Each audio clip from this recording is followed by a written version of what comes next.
Hello សួស្តីទាំងអស់គ្នាសូមស្វាគមន៍កាន់ Khmer School អូខេឥឡូវchúng ta mớiរៀនមួយទៀតតទៅជាមួយនឹងការប្រើ inheritant អូខេ inheritant អ្វីជា inheritant inheritant មានន័យថាគឺជាការប្រើប្រាស់ class មិនមែនគឺជា class ពីរដូចច្រើនឲ្យធ្វើការ extension គ្នាឧទាហរណ៍ខ្ញុំមាន class មួយគឺថា user ហើយខ្ញុំ function នៅមេរៀនមុនអញ្ចឹងគឺ hello ហើយ return មួយគឺ hello អូខេ hello Khmer School បន្តមកទៀតខ្ញុំបង្កើត class មួយទៀតគេថា class user2user 2តើមកខ្ញុំនឹងធ្វើការ extension user 2ហើយមួយទៀតខ្ញុំនឹងធ្វើការហៅ function របស់ user 1ឧទាហរណ៍ខ្ញុំដាក់ថា $user 2ស្មើនឹង new user 2អូខេអញ្ចឹងខ្ញុំដាក់ $user 2ខ្ញុំនឹងហៅ function នេះគេ hello អូខេ hello មកដាក់ hello អូខេអញ្ចឹងនៅពេលខ្ញុំទៅ refresh page error fatal call undefined method user 2 hello អូខេមិនន័យថាឥឡូវនេះខ្ញុំមិនអាចធ្វើការហៅhello បានទេ hello នៅក្នុង function user បានទេព្រោះថានេះគឺជា class ផ្សេងគ្នាគឺជា class user ហើយ user 2អញ្ចឹងខ្ញុំចង់ធ្វើការហៅ function នៅក្នុង user បានអត់អូខេបានអត់បានប្រតិគេគឺ inheritant គឺយើងធ្វើការ extension user 2ទៅជា user វិញបើថា user 2អាចធ្វើការ control រាល់ member ទាំងអស់នៅក្នុង user ហើយ user 2ក៏អាច control member របស់ក្នុង user ខ្លួនវាបានដែរឧទាហរណ៍ខ្ញុំដាក់ពីគេ extension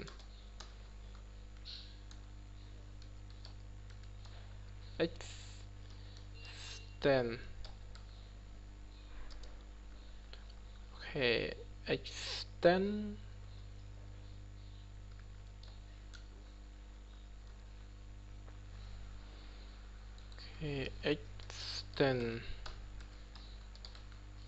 extend user គេចំណុច keyword នេះអូខេអញ្ចឹងដើម្បីធ្វើការ inheritance ជាមួយ user ទៅកាន់ user នោះគឺយើងប្រើពាក្យថា extend មិនន័យថាយើងធ្វើការមិន class ពីរនេះ class user ហើយនិង class user 2គឺជា class តែមួយហើយនៅពេលយើង extension class user 2យើងអាចធ្វើការប្រើ member ទាំងអស់ដែលមាននៅក្នុង user បានដោយងាយអូខេអញ្ចឹងយើងមិនបាច់ទៅរញ៉េរញ៉ៃ C class វិញពេកទេឧទាហរណ៍យើងបង្កើត user 1 2 3 4 5ហ្នឹងទៅយើងចង់ប្រើ user នេះ extend user ទៅមកអូខេឥឡូវខ្ញុំដាក់ថា user 2 ដូចមិនអញ្ចឹងគឺ user 2គឺជា class មួយនេះហើយខ្ញុំយក class នេះ extension ជាមួយ user នៅពេលដែលខ្ញុំធ្វើការហៅ hello function hello នេះមិនមែនជា member របស់ user 2ទេប៉ុន្តែវាជា member របស់ user អូខេឥឡូវឡើងការអត់ពេល refresh page អូខេដោយសារវាជា return តម្លៃអញ្ចឹងត្រូវ echo វាអូខេអញ្ចឹង refresh page អូខេ hello high school អូខេនេះហើយគឺជាការប្រើប្រាស់គេថា inheritance មិនថាគឺជាការ extension រវាង class 2 3ច្រើនទៅអូខេតទៀតឥឡូវខ្ញុំបង្កើត hello វាដាក់ hello 2ខ្ញុំ copy path ម្ដងខ្ញុំដាក់នេះ hello 2តែអត់ return តម្លៃទេខ្ញុំដាក់ថា $this អូខេ this ដល់អី this មិនថាគឺសម្រាប់ទៅលើ class ទាំងមូលនេះអូខេ this ខ្ញុំយក hello លើមកដាក់ប៉ុន្តែខ្ញុំ echo វាអូខេអញ្ចឹង hello 2អូខេ hello 2ពីព្រោះថាវាជា function ជា member របស់ user 2អញ្ចឹងនៅក្នុង member function hello 2នេះគឺខ្ញុំ store តម្លៃមួយគឺជាតម្លៃរបស់ function hello ជាមួយ user ពីព្រោះថា user 2នេះ extend ជាមួយ user វាខ្លាចជា class តែមួយហើយខ្ញុំដាក់ថា $this មានន័យថា class 2ដោយសារ class 2 extension user អញ្ចឹង this នេះគឺសំដៅទៅ class ទាំងពីរហ្នឹងតែម្ដងអូខេខ្ញុំយក hello ហើយខ្ញុំដាក់ return តម្លៃដាក់ echo ព្រោះថាវាជា return តម្លៃអញ្ចឹងខ្ញុំដាក់ថា hello 2អូខេឥឡូវពេល refresh page ខ្ញុំ echo ចាប់ពីព្រោះថាខ្ញុំបាន echo នៅក្នុង class រួចហើយអញ្ចឹងពេល refresh page អត់ដែរអូខេខ្ញុំបដូរតម្លៃតិចwelcome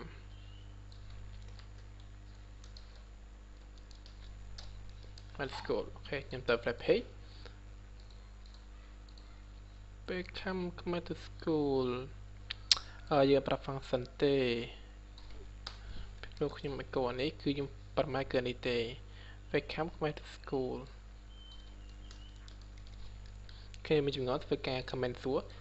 អូខេ welcome Khmer to school អូខេបន្តមកទៀតឥឡូវនេះខ្ញុំមកធ្វើការប្រើ user 2 extension user ហើយដើម្បី call ហៅ function member ផ្សេងៗនៅក្នុង user បានជាបើខ្ញុំយក user នេះយកទៅគេថា user នេះដើម្បីធ្វើការហៅ function hello 2បានអត់អូខេខ្ញុំដាក់ echo នេះខ្ញុំដាក់ថា echo hello 2អូខេអញ្ចឹងខ្ញុំបង្កើត variable មួយទៀតខ្ញុំ copy នេះ một tiết hay trong comment cháu là user hay trongធ្វើការ extension user ហើយខ្ញុំយក user ហ្នឹងទៅហៅជាមួយនឹង clovision hello អូខេ hello member clovision hello អូខេចឹងពេលខ្ញុំទៅ web page វាបង្ហាញដដែលអូខេខ្ញុំ echo វាអូខេវាបង្ហាញដែរបន្តមកទៀតខ្ញុំនឹងចាប់ដើមជាមួយនឹងមួយទៀតគឺខ្ញុំនឹងធ្វើការហៅ hello to សំណួរសួរថាតើវាដំណើរការអត់អញ្ចឹងខ្ញុំសូមបង្ហាញថាវាអត់ដំណើរការទេដោយសារតែនៅពេល user to extension user មិនដែលថាអូខេគឺ user អាចធ្វើការប្រើ member ទាំងអស់នៅក្នុង user មកពី keyword extend មិនដែលថាវាចាប់យក member ទាំងអស់នៅក្នុង user ប៉ុន្តែនៅពេលដែល user នេះហៅ member នៅក្នុង hello to បានអត់បានទេព្រោះថានេះគឺជា parent គឺជា bus ខ្លះប៉ុន្តែ bus ខ្លះនេះបានតែគេ inheritant ទេចំពោះ inheritant វាហើយគឺអាចប្រើ member បានប៉ុន្តែវាមិនបាន inheritant គេទេគឺវា standalone អញ្ចឹងវាមិនអាចធ្វើការហៅ member របស់ខ្លះផ្សេងបានទេរួចត្រាតែ ខ្លះនេះ extension ខ្លះហ្នឹងអូខេខ្ញុំ web page finding error រំឃើញទេអូខេ undefined method hello to អញ្ចឹងដើម្បីធ្វើការប្រើប្រាស់ខ្លះមួយពីរឬក៏ខ្លះផ្សេងទៀតយើងត្រូវ extension ទៅខ្លះហ្នឹងសិនមានន័យថាយើងមានវិសាលភាពទៅលើ user នេះដូច្នេះប៉ុន្តែ user នេះគ្មានវិសាលភាពទៅលើ user 2ទេអញ្ចឹង user 2អាចធ្វើការប្រើ member របស់ user បានប៉ុន្តែ user មិនអាចមានវិសាលភាពថាមិនអាចប្រើ member របស់ user 2បានទេដោយសារតែខ្លះនេះមិនអាចអត់បាន extension ទៅកាន់ user 2ប៉ុន្តែ user 2ជា extension ទៅកាន់ user នេះអូខេអូខេតោះទៅមួយនឹង access modifier ម្ដងអូខេឥឡូវខ្ញុំប្រើថានេះជា public អូខេជា public នេះក៏ជា public ដែរអូខេឥឡូវខ្ញុំលុបវាចោលតែម្ដងខ្ញុំจะដល់លុបវាចោលដែរទៅនឹង access modifier ម្ដងអូខេខ្ញុំ call hello ធម្មតាអូខេអញ្ចឹងនេះជា public ណាអញ្ចឹងខ្ញុំគាត់ echo វាមកអូខេពេលទៅ web page បង្ហាញថា welcome to school បន្ទាប់មកខ្ញុំដាក់ថាជា private ដល់ពេលជា private អញ្ចឹងវាអត់ដំណើរការពីព្រោះថា private គឺសំដៅទៅលើឯកជនន័យថាទីតាំងណាបង្កើតវាទីខ្លះណាបង្កើតវាគឺមានតែខ្លះហ្នឹងគាត់ដែលប្រើវាបានអញ្ចឹង web page error អូខេ private method អញ្ចឹងវាគឺជា private គឺអញ្ចឹងមិន user មិនអាចប្រើបានទេហើយ user ក្នុងវានៅពេល extension ជា object ក៏មិនអាចប្រើបានដែរលុះត្រាតែប្រើតែក្នុងមួយគាត់មួយទៀតខ្ញុំប្រើថា protective protective មានន័យថាគឺជាអនុញ្ញាតមានថាគឺជាការអនុញ្ញាតឲ្យប្រើប្រាស់ខ្លួនវាក៏បានឬក៏នៅខ្លះផ្សេងដែលធ្វើការ extension វាក៏បានដែរអូខេអញ្ចឹងនៅពេលខ្ញុំទៅ web page protected method user hello from អូខេអញ្ចឹងអាចប្រើក៏បានដែរប៉ុន្តែខ្ញុំមិនអាចហៅមកប្រើខាងក្រៅបានទេគឺយើងប្រើ function មួយទៀតគេថា function ជា public function មិនអាចបង្ហាញ extension បាន function hello to តែមកខ្ញុំថា echo $this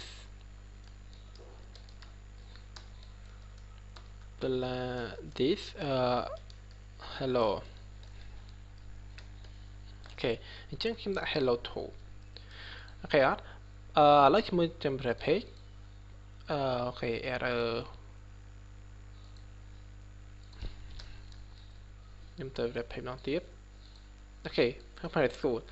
ហើយមិនអញ្ចឹងពីព្រោះថា protected ដូចខ្ញុំបានបង្រៀនមេរៀនមុនអញ្ចឹង function នៅពេលដែលយើងដាក់ថា protected គឺវាហាមមកកើតក៏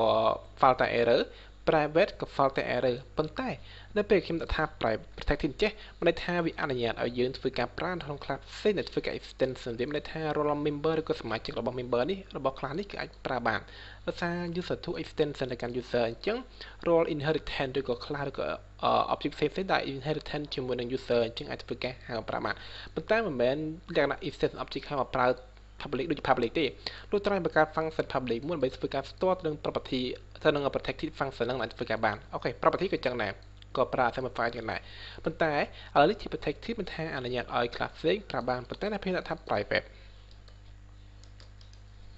អញ្ចឹងមិនអាចប្រើបានទៀតទេអញ្ចឹង private គឺមិនអនុញ្ញាតឲ្យ member ប្រើទេអញ្ចឹងពេលខ្ញុំទៅ web page វា error fatal private message user hello គេអត់អញ្ចឹងខនេះមិនអញ្ចឹងខ្ញុំសូមរំលឹកថាការប្រើ public គឺទូទៅប្រើនៅក្នុងបានដែរការប្រើ private ន័យថាវាប្រើបាននៅក្នុង class នេះទេក្នុងគ្រាមនេះចំពោះយើងប្រើថា protected ន័យថាយើងអនុញ្ញាតឲ្យ class ផ្សេងដាក់ extension វាយកវាប្រើបានប៉ុន្តែមិនមែនលក្ខណៈ extension object ហើយប្រើទេគឺយើងប្រើ function public មិនអាចធ្វើការប្រើប្រាស់នៅពេល extension បានហើយ public នេះគឺស្ទាល់ជាមួយ protected របស់ class ខាងលើរបស់ class អូខេអញ្ចឹងនៅក្នុងមេរៀននេះគឺបង្ហាញតែប៉ុណ្្នឹងនិយាយអំពីការប្រើប្រាស់ inheritant គឺប្រើពាក្យ keyword extension extends អូខេអញ្ចឹងជួបគ្នាមេរៀនក្រោយទៀតអរគុណបាយបាយ Hello ស្រីទាំងអស់គ្នាឥឡូវនេះខ្ញុំចូលទៅមេរៀនមួយទៀតតទៅជាមួយនឹងការប្រើប្រាស់ overriding ជាខាតខ្ញុំនេះយូរដោយសារខ្ញុំចូលរវល់ហើយនៅក្នុង PHP អត់ complete ទេពីព្រោះថាខ្ញុំនៅមានមេរៀនច្រើនទៀតដើម្បី complete PHP ហ្នឹងបន្ទាប់ពី complete PHP ខ្ញុំនឹងចូលទៅភាសាថ្មីមួយទៀតគេហៅថា Ruby អូខេឥឡូវនេះខ្ញុំនឹងបង្ហាញអំពី overriding អ្វីជា overriding នៅក្នុងការប្រើប្រាស់ overriding គឺជាការប្រើប្រាស់ method ដូចគ្នានៅក្នុង class ពីរផ្សេងគ្នាឧទាហរណ៍ខ្ញុំបង្កើត class មួយខ្ញុំដាក់ថា class A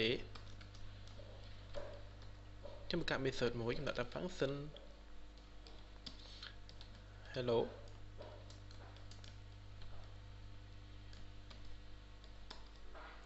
ខ្ញុំដាក់ថា echo hello everybody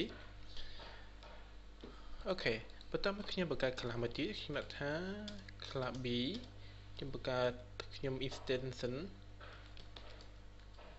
extend class A អូខេបន្តមកទៀតខ្ញុំធ្វើការហៅខ្ញុំបង្កើត object មួយខ្ញុំដាក់ថា $obj object obj object ស្មើនឹង new b អូខេអត់តមកខ្ញុំយក class B ហៅ method របស់ class A ពីព្រោះថានៅក្នុងនេះគឺ class B បាន inheritant ពី class A អញ្ចឹងរាល់ method នៅក្នុង class A អាចប្រើជា class B បានអូខេមេរៀនមុនអត់រៀបរួចហើយអូខេឥឡូវខ្ញុំនឹងធ្វើការហៅ method របស់ class A អញ្ចឹងខ្ញុំដាក់ថា $obj ជាងហៅ class មួយហៅថា class hello អូខេអញ្ចឹងដល់ពេលខ្ញុំទៅ refresh page របស់ខ្ញុំខ្ញុំបង្ហាញថា hello everybody ប៉ុន្តែឥឡូវនេះយើងរៀនអំពី inheritant ជាបើខ្ញុំបង្កើត function មួយទៀត function ដូចគ្នាជាមួយនឹង hello អូខេអញ្ចឹងខ្ញុំបង្កើត function នេះដាក់ថា function hello ដូចគ្នាហើយខ្ញុំដាក់ថា echo hello pretty girl I love you so much អូខេសម្រាប់បានបន្តមកទៀតខ្ញុំធ្វើការហៅដែរដល់ object hello ហើយជំមើលតើវាបង្ហាញជា hello របស់ class A ឬក៏ hello របស់ class B អូខេដោយសារ class B គឺ class B គឺបាន inherit class A ប៉ុន្តែយើងមើលថា hello ដូចគ្នានៅក្នុង class A ក៏ hello នៅក្នុង class B ក៏ hello ដែលឡែកនៅក្នុង function ក៏ដូចគ្នាឈ្មោះដូចគ្នាទាំងអស់ប៉ុន្តែយើង extension class B ទេអញ្ចឹងខ្ញុំនឹងហៅ function នៅក្នុង class B ក៏ class A អញ្ចឹងដល់ពេលដំណើរការតើវារ៉ាន់មួយណាទៅ A ឬក៏ B អញ្ចឹងដល់ពេលខ្ញុំធ្វើការ refresh page អូខេ hello pretty girl I love you so much អូខេអញ្ចឹងមានន័យថានេះជាការ overriding មានន័យថាខ្ញុំធ្វើការបង្កើត function ក្នុង class B មួយទៀតធ្វើការលុបទៅលើ class A ជា class A function class A តើវាលុបបាត់អត់ទេអញ្ចឹងដល់ពេលខ្ញុំ extension វាដាក់ថា $obj ga ស្មើនឹង new b អូខេយើងហៅ class A new a តើមកខ្ញុំមើលថា $obj a ហៅ function hello អូខេ save វាចាំមើលតើវាបង្ហាញមិនពេលខ្ញុំទៅ refresh page hello everybody អូខេ hello everybody បន្តមកទៀតបាន hello pretty girl មានន័យថានៅក្នុង function មានន័យថា function ក្នុង class A គឺដំណើរការធម្មតា function នៅក្នុង class B គឺដំណើរការធម្មតាចុះហេតុអ្វីបានជា function ដូចគ្នាជាមិនបង្ហាញ class A បង្ហាញ function នៅក្នុង class A ដោយសារតែនៅក្នុង hello ក្នុង function នៅ class B ក៏មានដែរអញ្ចឹងវាមិនអនុញ្ញាតអ្នកផ្សេងចូលទេពីព្រោះថាក្នុងនេះមានតំណែងហើយបើសិនជាឥឡូវថាមនុស្សម្នាក់មនុស្សពីរនាក់បើមនុស្សម្នាក់នេះធ្វើនេះហើយម្ដងទៀតថាខ្ញុំអត់ពេញចិត្តទេខ្ញុំធ្វើថ្មីអញ្ចឹងទង្វើនេះគឺលុបចោលធ្វើថ្មីគេអត់នេះជាការ overriding ដែលថាគឺជាការបង្កើត function ដែលមានឈ្មោះដូចគ្នានៅក្នុង class ដែល inheritant គ្នាហើយ ឧទាហរណ៍ខ្ញុំបង្កើត function ដូចគ្នាអូខេឥឡូវខ្ញុំលុបនេះចោលបើវិញពេកបាក់មើលដូចគ្នាបន្តមកទៀតខ្ញុំនឹងធ្វើការហៅ function ខ្លះ A ប៉ុន្តែឈ្មោះដូចគ្នាប៉ុន្តែខ្ញុំចង់ឲ្យដំណើរការដល់ function A ដែរទេធ្វើមិនទៅអូខេយើងប្រើពាក្យថា parent ហើយ double colon មកដើម្បីធ្វើការហៅ function ដែរមកខ្ញុំចង់បង្កើតដូចគ្នាប៉ុន្តែខ្ញុំថែមតិចតួចអូខេអត់ប៉ុន្តែខ្ញុំដាក់ function នេះដំណើរការក្នុង class A ដែរអញ្ចឹងធ្វើមិនអញ្ចឹងខ្ញុំដាក់ថា parent ខ្ញុំដាក់ថា hello អូខេអត់ parent ទៅលើអី parent សំដៅទៅលើ class A អូខេអត់ចាអ្វីហៅ parent មកដោយសារតែ B មក extension class A ហើយអញ្ចឹង class A គឺជា parent នេះគឺជា derived class គេថា parent class derived class ឬក៏parent class ឬក៏ child class A គឺជា parent class នេះគឺជា child class អូខេឬមួយក៏ថា B នេះគឺជា derived class ក៏បានដែរពីព្រោះថា B អាចប្រើ function នៅក្នុង A បាន A មិនអាចប្រើ function ក្នុង B បានទេហើយ function hello នេះគឺមានឈ្មោះដូចគ្នាប៉ុន្តែយើងមិនចង់ដាក់ឲ្យផ្សេងចង់យក hello ដំណើរការគឺ hello ខាងក្នុង hero មានន័យថានៅពេលដែលយើង run function នេះអញ្ចឹង function របស់ hello ខាងលើវាដំណើរការធម្មតាអូខេអញ្ចឹងនៅពេលខ្ញុំទៅ web page save វា web page អូខេ hello everybody អូខេអញ្ចឹងនេះជាកលឹះតូចមួយក្នុងការបញ្ចូលអំពី overriding វាមិនច្រើនលម្អិតប៉ុន្មានទេប៉ុន្តែជាសញ្ញាឬក៏ជាចំណុចចាប់ផ្ដើមនៃការរៀននៅក្នុងការសរសេរ overriding method គេប្រើវាដើម្បីធ្វើការជំនួសទៅនឹង function ដែលបាន inheritant ឬក៏ parent class ដែលយើងមិនពេញចិត្តឬក៏យើងហៅបានប្រើដែរប៉ុន្តែយើងបន្ថែមអីផ្សេងទៅក៏បានដែរអូខេអញ្ចឹងនៅក្នុងមេរៀននេះគឺមានតែប៉ុណ្្នឹងនិយាយអំពីការប្រើ overriding នៅក្នុង class ផ្សេងគ្នាអូខេបើសិនជាវីដេអូមានផលប្រយោជន៍សូមមេត្តាជួយ like ហើយនិង subscribe ផងអរគុណបាយបាយ